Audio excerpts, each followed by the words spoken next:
de hecho no podíamos salir porque no podíamos caminar, no podíamos nada. No. Pero fue una forma también de él decir, bueno, quédense tranquilo, vamos, y ya cuando pasó que se dejó de mover un poquito, es a salir por la escalera y bueno, logramos salir del edificio. Bueno, con gritos, con los niños, con los animalitos, los perritos que iban saliendo, todo el mundo iba sacando lo que podía. Y bueno, logramos salir del edificio, pero ahí se cayeron, se tumbaron los tanques, se rompieron los tanques del agua algunos, y el del gas creo también. O sea, estábamos como dice todo. A la deriva. Buenas. ¿Cómo Oiga, están? Nos saludamos o No, ya por hoy- entendió que nos saludamos porque encontramos Claro, ya hoy no es saludo porque estamos un poco distanciados. Hola, John, sí. ¿Yo? Don José, doña Ana. Hola. Me place. Hola, papito. Hola, mamita. ¿Cómo están? Como si no hubiésemos pasado todo el día juntos. Oigan. Oigan, ¿qué?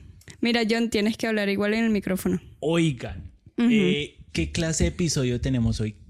O sea, ¿qué están viendo? ¿Qué están viendo las personas que están viendo este hermoso video, este hermoso capítulo? Y estamos, ¿cómo así que antes éramos Ana y yo y ahora estamos de a 4? ¿Qué pasó ahí? De a un montón estamos. Lo que pasó, Johncito, pasó que estas queridas personas que se encuentran aquí con nosotros llegaron a Alemania. Oiga, sí, Y están bienvenidos. comiendo pretzel y no tomando cerveza porque no son de esos hábitos, pero están viviendo la vida alemana. Lástima porque en ese momento nos podríamos estar emborrachando y pegándonos la jartera del siglo, pero ahorita se está disfrutando del pretzel y de la no. Y y con la salchicha. Y del calor alemán en verano también se está disfrutando, ¿no? Oiga, sí, ustedes no habían venido antes a Alemania. Yo Sí, Perdón, ambos. habían estado antes en Alemania. No habían estado en su merced, don José había estado en verano. Porque, oiga, ¿cómo que no los vamos a presentar a sus papás, Ana? Claro. Dios mío. Bueno, entonces, por aquí a mi derecha, cerquita de mí, está mi querido padre, el señor José. Y al lado de Johncito está mi querida madre, Ana Joaquina. Ana Joaquina. Son los bellos progenitores de este hermoso sercito, De este cuerpecito. de ese hermoso ser lleno de amor. Y en serio, yo creo que de mi parte, de nuestra parte, les damos una muy, muy calurosa bienvenida a Alemania. Yo estoy demasiado feliz de verlos de nuevo, de poder abrazarlos, Amapucharlos. así esté haciendo calor, darles un abrazo así bien calentico latino. Y Anita, nosotros siempre hacemos episodios temáticos. Claro. ¿Y de qué trata el tema de hoy? Y por lo general hacemos episodios un poco para dar información y reírnos con ustedes, nosotros reírnos aquí y reírnos con ustedes. Sin embargo, el episodio de hoy viene dado por un suceso que ocurrió hace ya aproximadamente 2 semanas. Sí. 12 de junio. El 24. Perdón. El 24 de junio en Venezuela. Si usted todavía no está enterado, en Venezuela ocurrió un terremoto de gran magnitud. Y no Ocurrieron fue uno. realmente 2 terremotos de gran magnitud, uno de 7.2, 7.5. Duró aproximadamente 39 segundos y esto dejó un colapso y un desastre y catástrofe en Venezuela. No, pero de esto ya vamos a hablar un poco más adelante. Yo creo que ahorita los protagonistas de este episodio se encuentran ahora en el medio. Nosotros estábamos aquí tranquilos durmiendo por la mañana, nosotros ni enterados de lo que estaba pasando en Venezuela, ¿no? Ahora, nosotros queremos saber cuál es la parte que realmente vivió allá los movimientos de la tierra, ¿no? A ver, muy rápidamente, como Anita bien lo mencionó, cuando sucedió esto, creo que lo vivimos de una manera algo parecida, y es que nosotros era una noche normal, una mañana noche normal, tan linda, ¿cómo está? y nos despertamos. Yo me desperté cuando de repente vi que había pasado como siempre uno empieza a scrollear en Instagram y uno dice terremoto en Venezuela y uno dice como que bueno, pasó un temblor. Después uno sigue arrastrando hasta abajo, empiezan a aparecer más videos y uno dice como que bueno, como que no estuvo tan suave como creí. Y ya cuando los noticieros empiezan a decir, no, es que pasó esto lo que pasó. Y usted dice, pero ¿qué es esto? Y gracias a Dios yo tuve la oportunidad de poder tener un contacto rápido con mis papás, pero hubo personas que duraron mucho tiempo sin saber de sus seres queridos y que estaban afuera. Y eso, el internet es de las primeras cosas que el internet, caen, ¿no? la electricidad, todos los servicios básicos. Entonces, comencemos por nuestros queridos protagonistas del día de hoy. Cuéntenos ustedes cómo se vivió ese momento, dónde estaban, qué estaban haciendo, si estaban en el baño, dónde se encontraban. No, a ver. Yo tengo, si me permiten interrumpir como siempre, que ese es mi gran talento. Yo tengo una pregunta antes de esa pregunta y es... Claro, porque la tuya es más importante. A ver. No, porque es cronológicamente. A ver. ¿Cómo comenzó ese día para ustedes? No antes del terremoto, sino ese día... Amaneció y ustedes qué estaban haciendo ese día. A ver. Doña Ana y don Joaquín. ¿Cómo José. Don Joaquín. ¿Qué José Joaquín? Don José y doña Ana. ¿Qué estaban haciendo ese día? Empieza tú por narrar, a ver. Claro, pero tienen que hablar aquí, ¿no? Bueno, pues de antemano las gracias la gracia y la oportunidad por estar acá con ustedes. Y bueno, darle gracias a Dios que ahorita en estos momentos estamos, vamos a decir que tranquilos, aunque la mente la tengamos allí. Pero bueno, estamos aquí.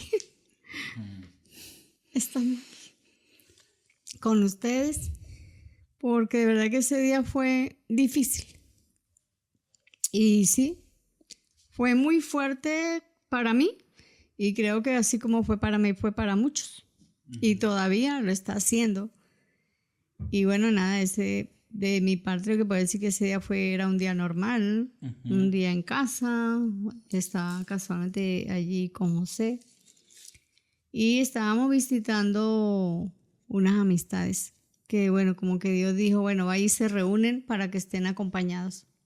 Creo que eso es lo que nosotros consideramos. Estuvimos acompañados en ese momento, estábamos con otra familia, estábamos haciendo una visita y bueno, estábamos ahí normal viendo televisión, haciendo un arroz con leche X, cuando de repente, pues en mi experiencia, yo estoy sentada, todos estábamos sentados, reunidos, y de repente yo veo que se empiezan a mover las cosas. Y sale un muchacho que estaba ahí en la casa y ya venía con la alarma del sismo. ¿En el teléfono? Sí, en el teléfono. Cuando él salió ya a la sala y ya él vio que cuando salió a la sala se estaban moviendo las cosas. Y yo veo que empieza a moverse cada día más fuerte, cada momento más fuerte. Y yo quise pararme y no pude. Y era tan estremecedor esto que dije, nada, aquí nos quedamos. O sea, mi experiencia fue fuerte. Y después yo veo a todos tratando de recoger las cosas, de que no se cayeran. Y él estaba agarrado parecía porfiado, agarrado a la pared. Y rezando, gritando, o sea, no, fue fuerte. Espeluznante, como dice. Yo tengo una pequeña pregunta. ¿Ustedes dónde se encontraban? ¿En un apartamento, edificio, casa? ¿En qué piso? Sí, estábamos en un edificio, en piso 7. Y mira, fue muy fuerte, muy fuerte. Yo creo que de verdad es un poquito difícil de olvidar tan fácil. Y eso creo que todo lo venezolano, todo lo llevamos a llevar, todo lo que vivimos en ese momento lo vamos a llevar por mucho tiempo en la mente. Porque fue fuerte, muy difícil. Ok, y para ti, de tu lado, ¿cómo se vivió eso? ¿Cómo lo viste de tus ojitos y tus nervios? ¿Conmigo? Sí. Ok. Gracias también. Primero dar gracias a Dios porque, no sé, hemos salido ilesos y eso es bastante. Hoy, pues, hay personas que no pueden decir lo mismo y nosotros, bendito sea Dios, estamos contando la historia personal, pero igualito, cada quien vivió su experiencia. En la mía personal, pues soy muy nervioso.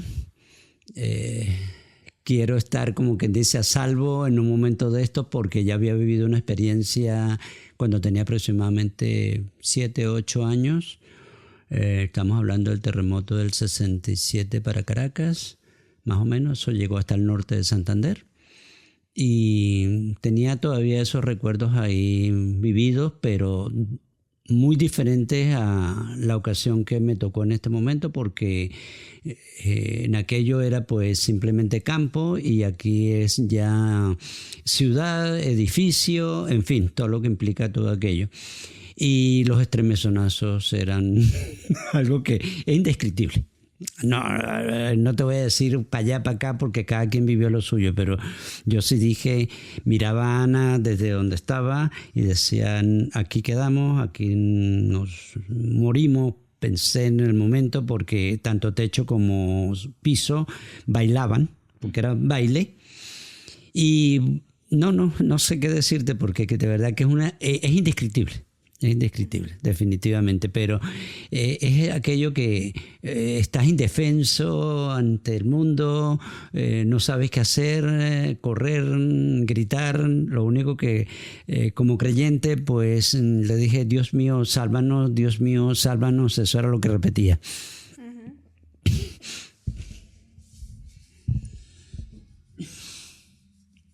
Nada fácil. Ok.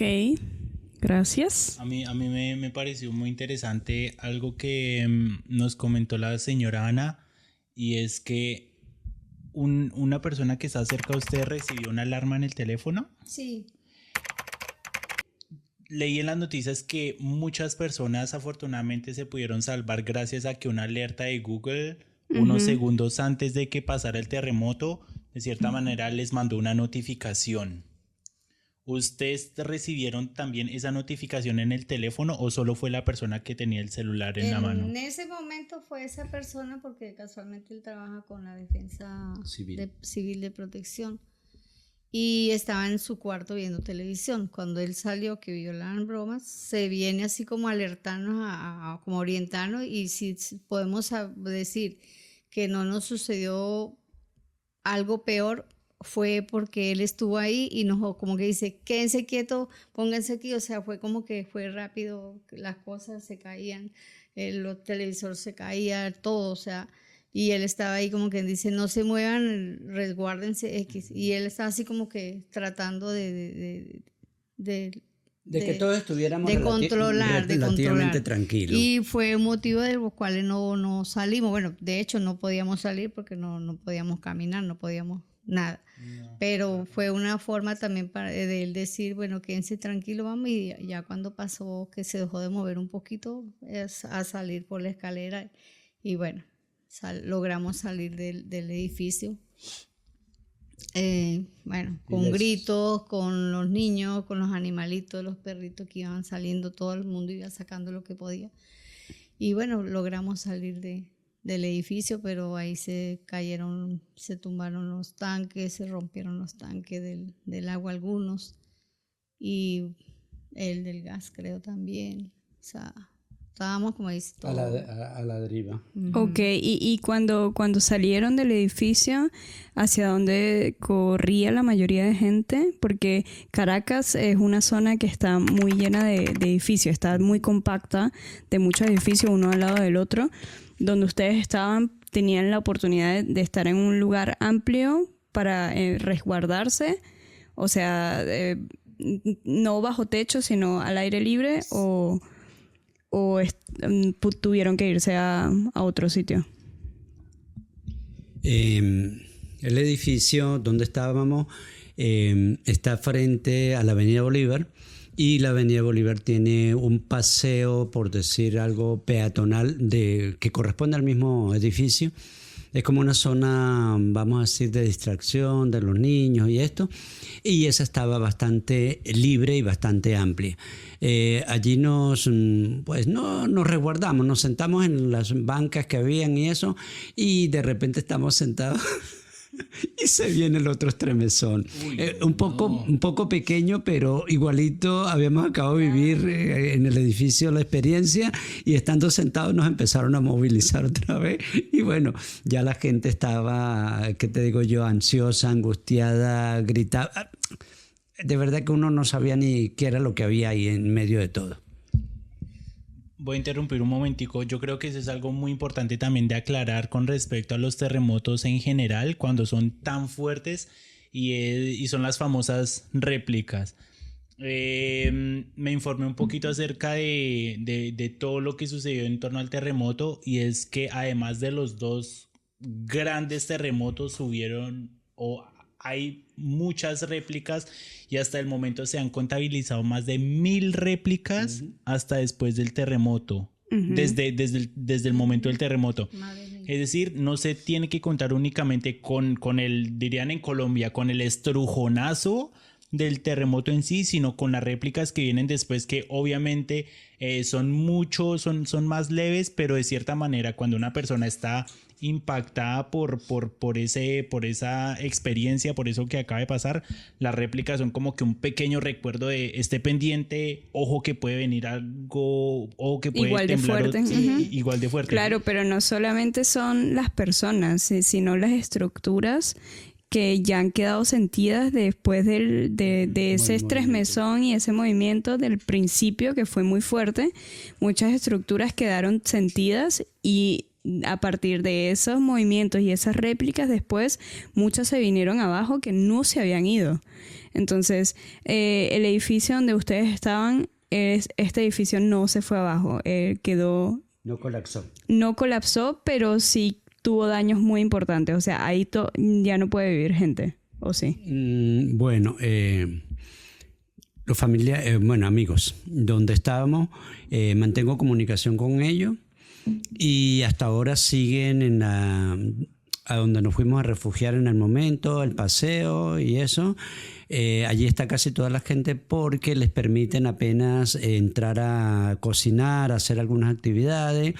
El gas no lo tienen, el agua no la tienen, entonces están en condiciones precarias frente al mismo edificio. Pues la misma gente se está reuniendo, se está ayudando ahí mismo, y otra gente ajena a los edificios que vienen a colaborarle con algo de ropa, algo de comida, bueno, en fin, lo mismo que están haciendo en los lugares donde el terremoto hizo más desastre.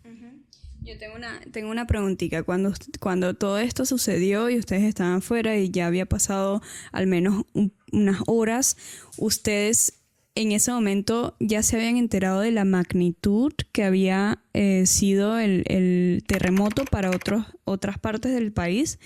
¿O ustedes aún no estaban enterados de todo lo que había pasado? O sea, ustedes sabían lo que habían vivido allí, pero ustedes sabían, por ejemplo, lo que había sucedido en La Guaira, en la parte costera, en otros estados del país, ¿o no estaban enterados para nada?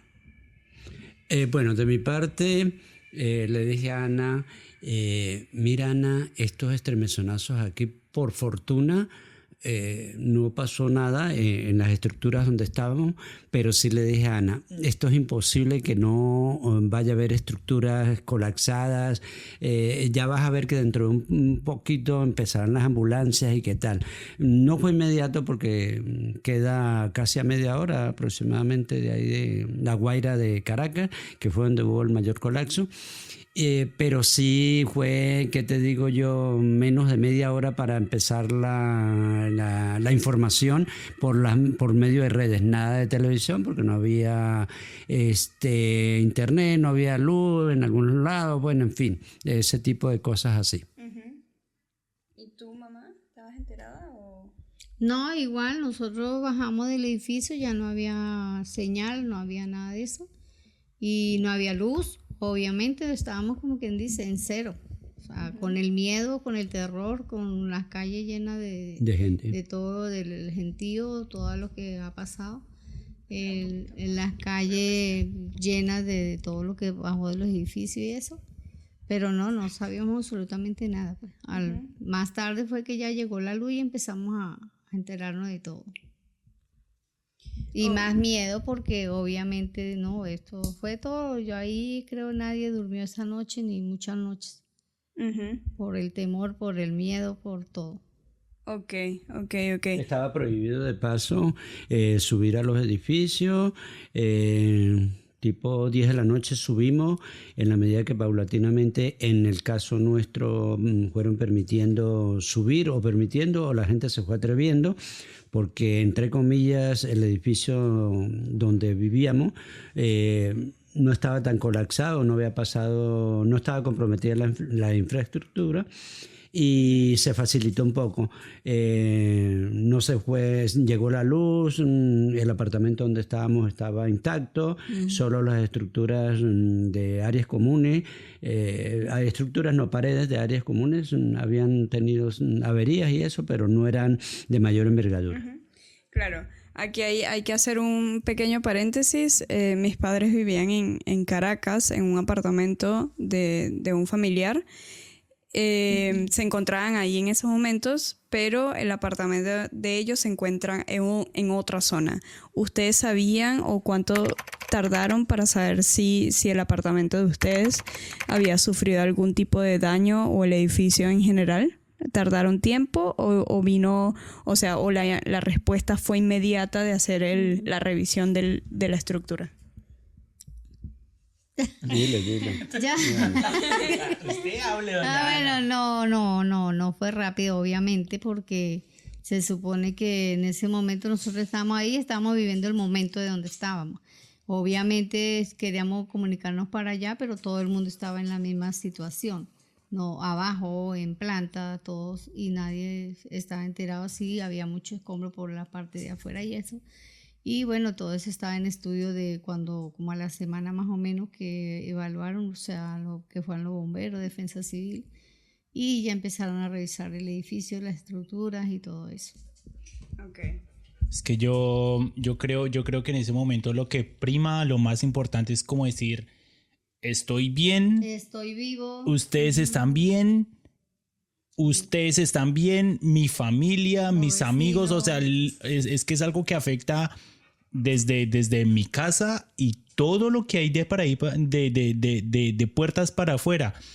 Según los datos que tenemos, hasta eso fue confirmado hasta el 11 de julio, hasta hace un par de días. Hay más de 400 edificios que colapsaron. O sea, no quedó absolutamente nada. Y la cantidad de edificios y casas que quedaron también en estado crítico, afectadas a raíz del terremoto, son muchísimas más. Es un poco difícil imaginarse que tantos edificios se cayeron. Interesantemente también dentro de lo que busqué y me informé, dice que de alguna manera, paradójicamente, Venezuela tiene uno de los estándares de ingeniería en cuanto a antisísmicos para hacer estructuras más rigurosos y más serios, por decirlo así, de toda Latinoamérica. Es decir, ellos tienen unos estándares muy altos en cuanto a la construcción y en cuanto a cómo deben ser los edificios antisísmicos.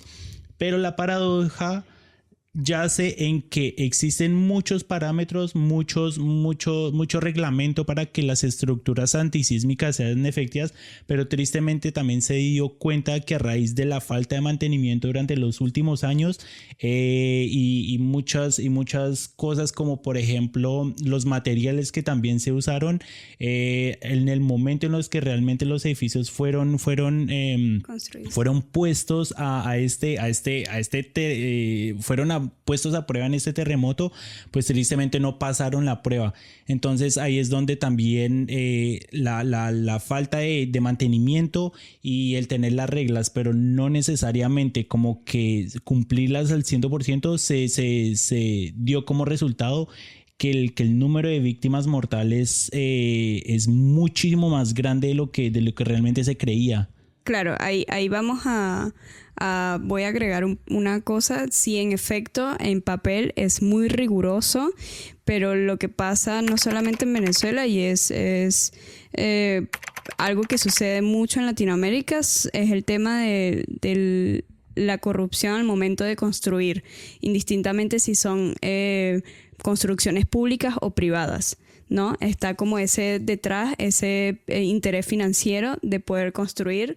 O sea, se sabe internacionalmente cuánta corrupción hay al momento de que se va a hacer algún plan o alguna construcción grande, ¿no? Y en Venezuela de verdad sí existe en papel unos lineamientos rigurosos, y el Colegio de Ingenieros de Venezuela hasta el 2000 por ahí era de verdad muy muy respetado. De un momento para otro esto cambió y de verdad se hicieron estructuras que no iban a soportar este tipo de terremotos, y en lugares donde no se iba a soportar. Y bueno, se demostró, no solamente quedó en los estudios y en la teoría, sino que se demostró que no se siguieron los lineamientos, ¿no? Y muy interesante también esto de que no hay, como que la Organización Mundial de la Salud dice, los terremotos no son los que matan personas, sino las estructuras son las que matan personas. Uh-huh. Hay muchos países que tienen una historia sísmica muy importante, y estos países están preparados no solamente a nivel de logística, sino en sus estructuras. ¿Y qué pasa? Japón, México, en el lado de Latinoamérica, Chile. México, Chile, tienen de verdad un historial sísmico, y nos podemos dar cuenta que algo así, un sismo de este tipo, no sucede un desastre como sucedió en Venezuela. Y Venezuela lamentablemente no estaba preparada para aunque se sabía de fallas tectónicas que había en Venezuela, pero no estaba preparada. Bueno, ¿cómo la vi?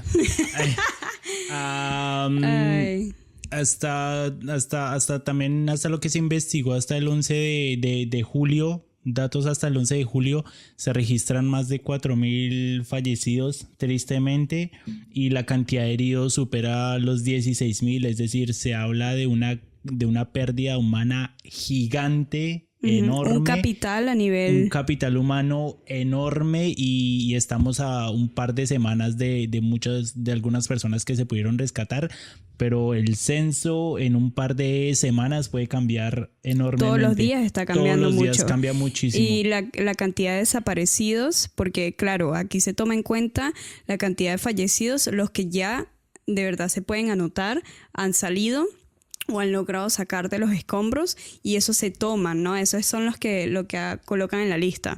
Pero hay más de 50.000 desaparecidos que simplemente no pueden colocarlo en la data como fallecidos porque no los han encontrado, pero tampoco los pueden dar como están vivos porque no saben nada de ellos. Entonces se estima que esos 4.000 simplemente son los que han encontrado, pero hay mucha cantidad de personas que incluso van a quedar también en un estatus de limbo, porque al final han pasado muchos días, el cuerpo se descompone, los escombros, ya no van a poder encontrar esa cantidad de personas. Es lo mismo que pasó en el deslave de 1999, allá justamente en el mismo lugar, en Vargas.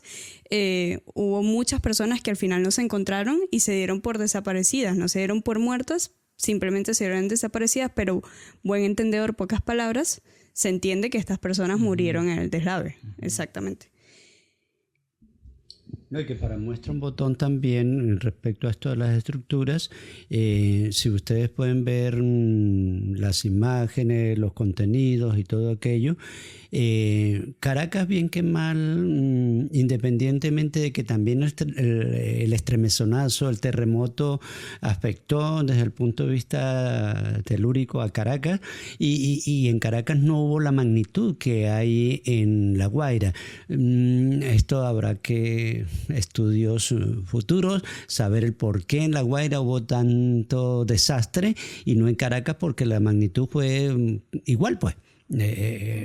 Ahí se sintieron los dos sitios el mismo estremezón.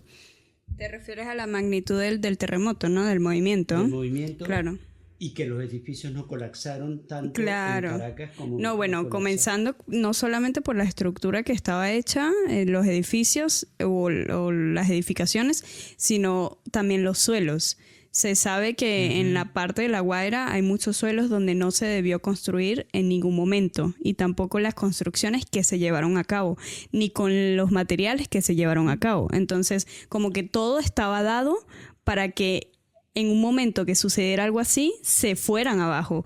Hay muchos videos, no los vamos a colocar, obviamente por respeto, si ustedes quieren buscarlo, pueden buscarlo, pero hay muchos videos en vivo de cómo se vivió esa situación, y si ustedes mismos están diciendo, por ejemplo, que recibieron la alarma y eso no dio chance absolutamente de nada, en cuestión de segundos ya se estaba moviendo el piso, la tierra y todo, fue exactamente lo mismo que sucedió en La Guaira. Hay videos de cámaras de seguridad donde en cuestión de 2-3 segundos simplemente los edificios uno detrás de otro colapsaron. Ahí no hubo chance, no duró, nadie tuvo el tiempo ni siquiera de pensar por un momento qué voy a hacer. Me meto debajo de una mesa, salgo, me coloco, que ya son normas que están un poco... no, que ya están viejas, están en desuso, lo de colocarse debajo de los marcos, pero es que nadie le dio chance ni de pensar cuáles eran los pequeños parámetros que podían llevarse a cabo en un momento así, porque simplemente se desplomó en cuestión de 3 segundos. Una pregunta, ¿cómo fueron los días posteriores al terremoto? ¿Cómo después de ustedes nos contaban de que pasó el terremoto y aunque las estructuras estaban en un estado crítico en el que los edificios de un momento a otro podrían caer porque quedaron demasiado habilitados, cómo fueron los días posteriores con respecto a, bueno, pasó el terremoto, hay réplicas, pero necesito comer, necesito bañarme, necesito cambiarme, necesito algo que tengo en el apartamento, necesito sobrevivir?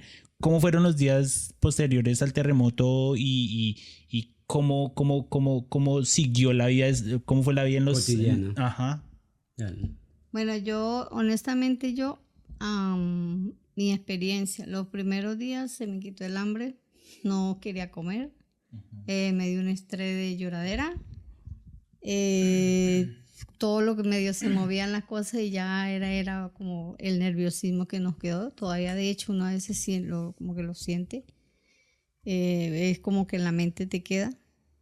Y nada, o sea, comía muy pocas cosas, de verdad era un estrés tremendo. O sea, uno no piensa en nada, se le quita todo. El hambre, no piensa si hay comida, no hay comida. No, ese fue mi caso. O sea, fue como yo me sentí, como yo lo viví. Y todavía pues uno recuerda y le queda esa sensación. Pero bueno. La pregunta, John, va concisa a que si hubo mercados cerrados, todo aquello, también es la pregunta que me quieres hacer en parte. Abierta, pues. Sí, en general, su merced dijo, bueno, obviamente la vida cambia por completo porque todo lo que se conoce se cambia, pero exactamente como dijo la señora Ana, se pierde el hambre, se pierde como ese pensamiento de mañana qué va a pasar, mañana mi casa no va a estar otra vez construida, alguien se tiene que encargar de cosas primordiales, de seguir viviendo, porque ahí se trata básicamente de sobrevivir. Entonces para usted fue como que, bueno, ¿qué pasa después de eso? Después de estos días, ¿cómo sigue la vida? En lo particular, bueno, estaba con ella y teníamos algo, digamos, como que habíamos hecho algo de mercado y la nevera pues no estaba full, pero estaba bien. Más sin embargo, como las estructuras estoy hablando en lo personal, donde vivo, pues una zona que digamos estaba bien construida, o por lo menos eso hace ver de que está bien construida, porque de verdad que por ahí no hubo edificios muy accidentados. Tenía por ahí muchos abastos cercanos, y sí, se fueron poniendo un poquito incómodos en cuanto a la restricción, pero al día siguiente ya empezaron a abrir casi en su normalidad.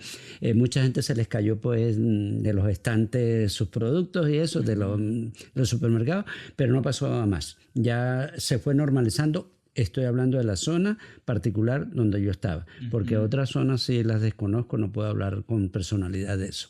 Pero nosotros no, normalito, anda y trae, anda y lleva.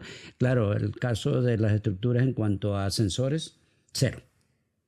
Suban escaleras, bajen escaleras, suban escaleras y bajen escaleras, y todos los escombros que estaban en los respectivos pisos. Ok, yo tengo otra preguntita. Por ejemplo, cuando todos esos días posteriores, no solamente, porque aquí hay como tres momentos distintos, ¿no? John, que es mi amigo y que tiene también conexión con la comunidad venezolana. Yo, que soy venezolana y me encuentro en el extranjero, y estos dos personajes que se encontraban en el lugar, ¿no? Ahí en el lugar de los hechos. Tres emociones totalmente distintas, ¿no? Desde mi lado, yo estaba aquí, tenía a mis padres allá, pero no solamente mis padres, sino una cantidad de personas que es ese sentimiento de quisiera poder ayudar, poder estar allá, poder hacer más de lo que, como sentirte preso de manos atadas, de no poder hacer y ver a tu pueblo. Creo que nunca yo había sentido una sensación así. Ese es el síndrome del extranjero a su más en su más máximo extremo. Decir, el síndrome del extranjero es: me siento un poquito aquí, pero también mi alma, mi corazón, mi mente está un poquito en mi país antiguo. Y cuando algo de esa magnitud pasa, es como que tu alma se rasga en dos. Tal cualmente. O sea, a mí no me había sucedido eso, estando incluso las protestas que hubo en Venezuela en 2014, 2017, yo las viví allá y fue algo totalmente distinto estar allá que estar afuera. Ya aquí afuera tú sientes que pues tu país, si no le está yendo muy bien, pero no se compara el día a día a que suceda una catástrofe de este estilo, ¿no? Y yo de verdad, yo nunca había sentido una sensación así de que como que mi gente está bien, mis personas están bien, pero al mismo tiempo mis personas no están bien, mi gente no está bien.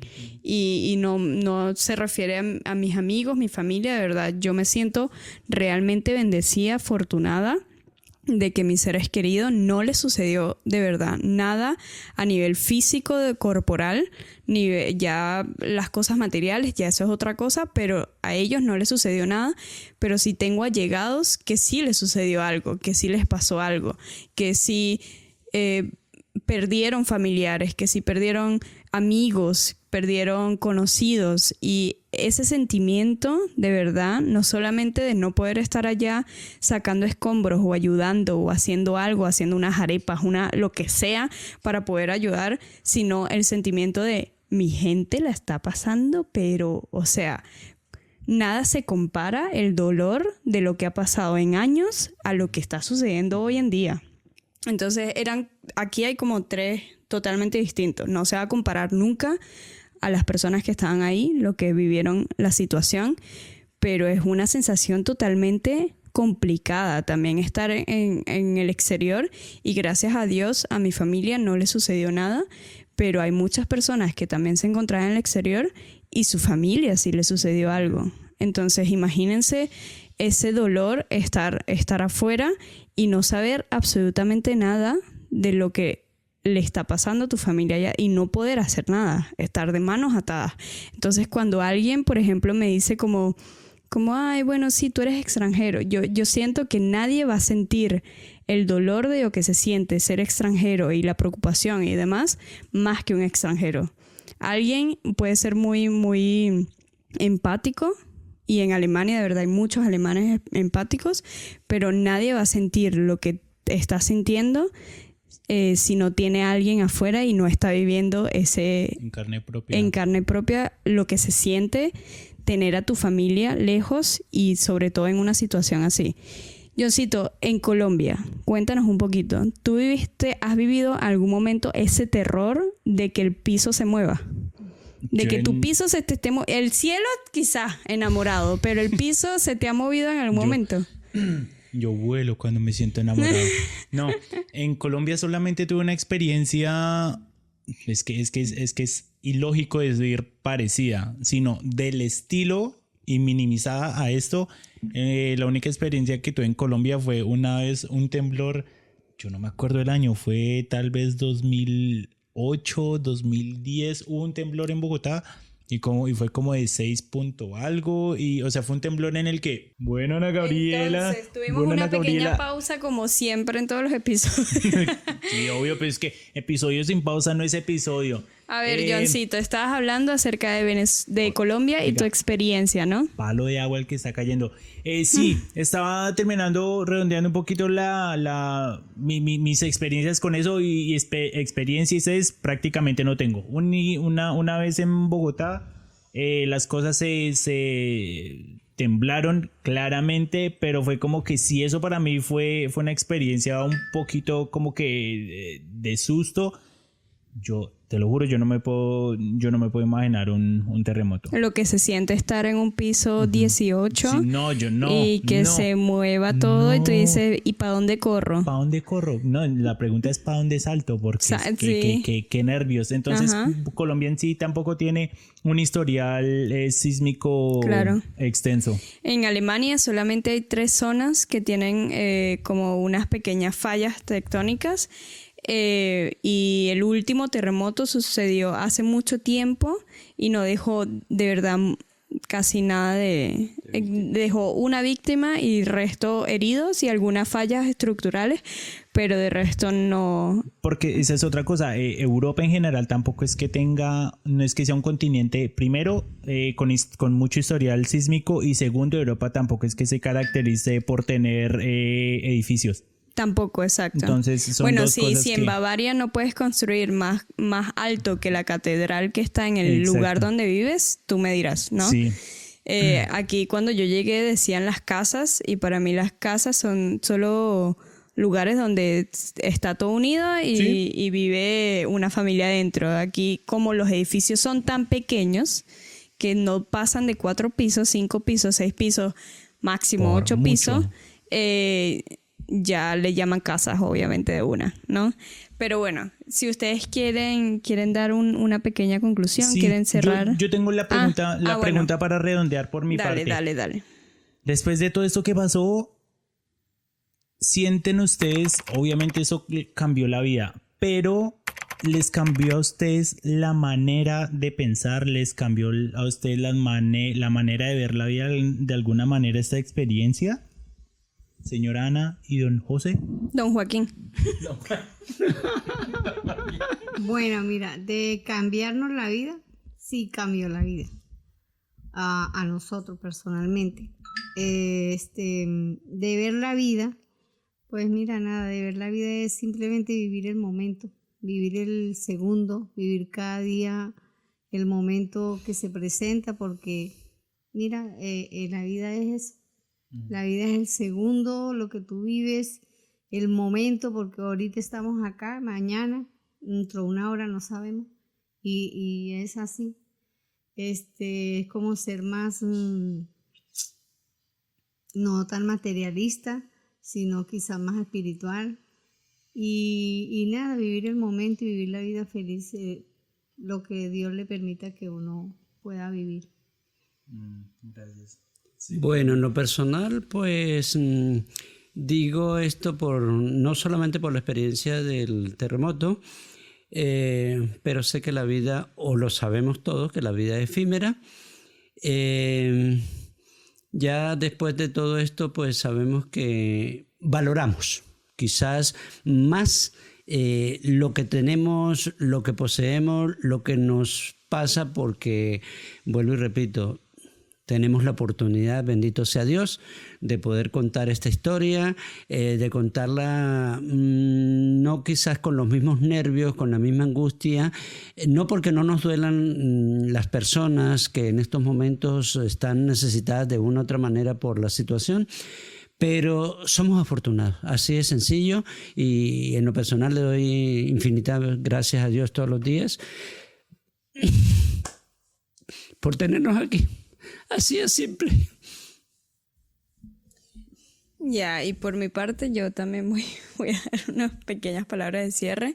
Yo quiero agradecerles a todas las personas que en el momento que se enteraron del terremoto nos escribieron y estuvieron muy pendientes, también de todas las personas que apoyaron, hicieron también posible que mis papás se encuentren hoy en día aquí y no en ese desastre que está sucediendo en Venezuela, porque el desastre sucedió, pero día a día hay muchas más secuelas de todo lo que sucedió, ¿no?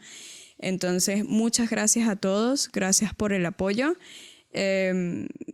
Si no se han enterado, el edificio el edificio de mis papás quedó realmente afectado con todos estos movimientos, a un tal punto que no es seguro que personas estén viviendo allí, porque no se sabe realmente la estructura, el nivel de daño que puedan tener las estructuras en Venezuela, ¿no? Se hace un pequeño chequeo, pero el daño muy interno que ocasionó este terremoto en muchas estructuras fue muy, muy fuerte.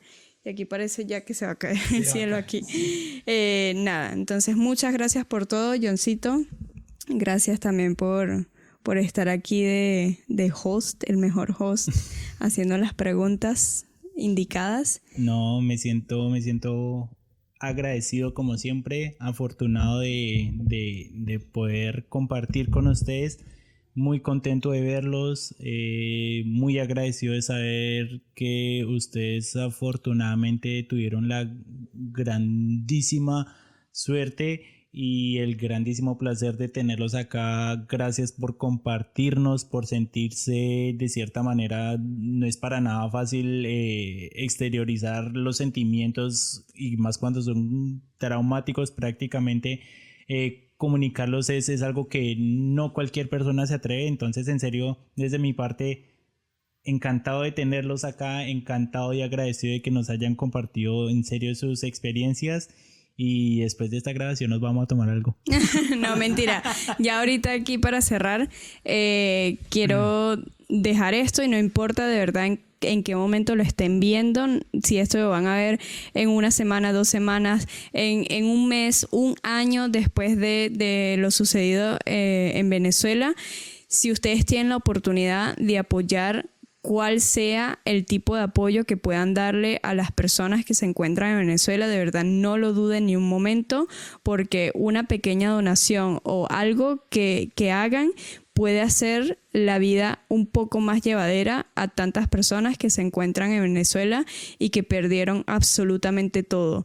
No solamente sus familiares, sino el esfuerzo que hicieron su vida entera para tener lo poquito o lo mucho que tuvieron. Entonces, no duden. Lamentablemente estamos en una era en la que cuando sucede un desastre pasan 3-4 días mediáticamente en redes sociales, en las noticias, luego pasan esos 4 días y ya no sucede nada. Pero usted aquí, si lo está viendo, cuando sea que lo esté viendo, no dude, y si usted tiene una pequeña chispa y diga, ay, en Venezuela sucedió tal cosa, ¿será que todavía puedo apoyar? Sí puede apoyar. De cualquier manera, 1 euro, 2 euros, cual sea la cantidad, eso de verdad les va a ayudar mucho a una persona que no tiene quizás para comer, que no tiene ropa, que no tiene nada. Entonces, nada, no duden en ayudar, en apoyar. Y si tienen un amigo venezolano cerca de ustedes, abrácenlo con mucha fuerza y háganlo sentir que están ahí con ellos. Al final somos familia. Latino, no importa. Nos peleamos el país por que la sea. arepa, pues, pero... Ana, no y al empiece. final nos quisieron quitar Shakira, pero... Ana, no empiece. Nada, Oigan. se les quiso. Un excelente día. Nos vemos. Nos vemos Nos quizás vemos en en otro otro episodio, episodio. ¿no? Gracias. Gracias. Gracias a ustedes. Don Joaquín. Quédate con Joaquín. Nos vemos, Anita. Te quiero mucho. Yo más. Chao. Chao. Listo, eso fue.